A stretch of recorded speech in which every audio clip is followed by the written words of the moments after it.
بسم اللہ الرحمن الرحیم۔ آج میرے پاس جو حدیث ہے وہ ہے ایمان کی کیفیت۔ ایمان کی کیفیت،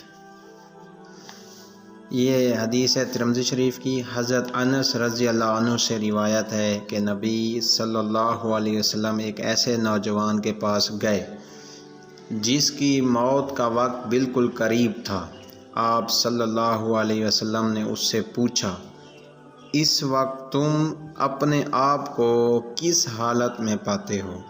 اس نے کہا کہ اے اللہ کے رسول صلی اللہ علیہ وسلم، میں اللہ کی رحمت کی امید رکھتا ہوں اور اسی کے ساتھ ساتھ مجھے اپنے گناہوں کا بھی ڈر لگا ہوا ہے۔ نبی کریم صلی اللہ علیہ وسلم نے فرمایا، اس طرح کے موقع پر یعنی جان کنی کے وقت جس شخص کے دل میں یہ دونوں طرح کے خیالات ہوں گے تو اللہ تعالیٰ اس کی توقع کو ضرور پورا کرے گا اور جس چیز سے وہ ڈر رہا ہے اس سے محفوظ رکھے گا، یعنی جہنم کے عذاب سے بچائے گا اور اپنی رحمت کے گھر میں داخل کرے گا۔